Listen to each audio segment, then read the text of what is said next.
Red Riding Hood. In a small town next to a large forest, there lived a little girl. She was called Little Red Riding Hood because of the cape her grandmother had made for her. One day, Red Riding Hood's mother said, "Grandmother is sick. Take her this basket of fresh goodies. Just be sure that you stay on the path." Little Red Riding Hood soon forgot her mother's warning. She wandered off the path and immediately met a wolf. "Where are you going, little girl?" asked the wolf. "What do you have in that basket?" "I'm going to visit my grandmother, who lives in the house with the red door," answered the girl. "She is sick, and I am taking her a basket of treats." "Tell me, do you have any fresh strawberries in your basket?" asked the wolf. "No," admitted Red Riding Hood, "but my grandmother loves strawberries. I will run and pick some right now." Sorry, guys. "You can leave your basket with me," suggested the hungry wolf. "I'd be happy to watch it for you while you are gone." "No, thank you," said Red Riding Hood. "I need it so I can carry the strawberries." The wolf watched Little Red Riding Hood hurry away. While Red Riding Hood was off collecting berries, the wolf came up with a plan and quickly scurried about the forest. "I see that you do not have flowers for your grandmother," the wolf said when Red Riding Hood returned. "I have just picked this bouquet from my own grandmother. I suggest you pick one too." Little Red Riding Hood thought that was a good idea, but as she began to search for flowers, she was too distracted to notice the wolf run off in the direction of the grandmother's little house. Little Red Riding Hood gathered her bouquet of flowers and skipped off to deliver her gifts.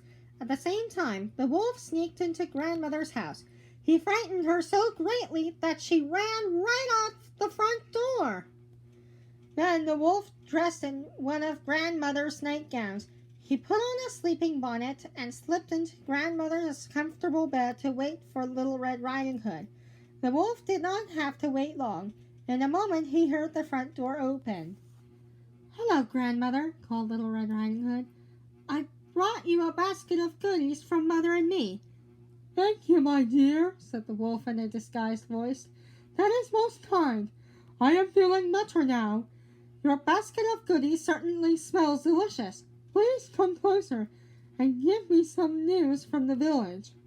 Little Red Riding Hood stepped closer to the bed, but something seemed very different. Her grandmother looked very strange. The girl was surprised to see that her grandmother's eyes looked much larger than she remembered. "Why, grandmother," said Little Red Riding Hood, "what big eyes you have!"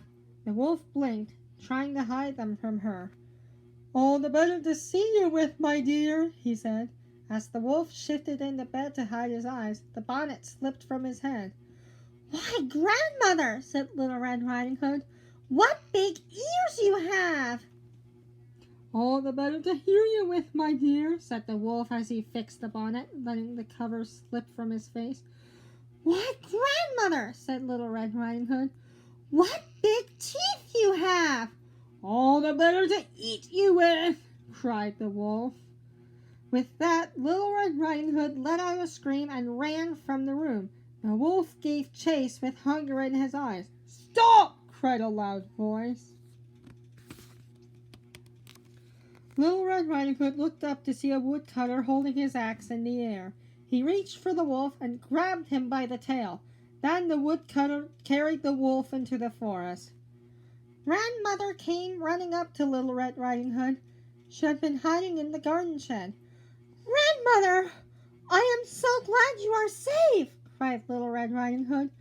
"I was worried that the wolf had eaten you." Grandmother gave Little Red Riding Hood a great big hug as the woodcutter came out of the woods. "I do not think that wolf will trouble you again," he said, adjusting his cap. "Thank you," said Grandmother. "Won't you please join us for a snack?" The woodcutter, Little Red Riding Hood, and Grandmother sat and enjoyed the basket of delicious goodies. Now when Red Riding Hood visits her grandmother, she is always careful to stay on the path. Like, comment, and subscribe, and I'll see you next time. Bye!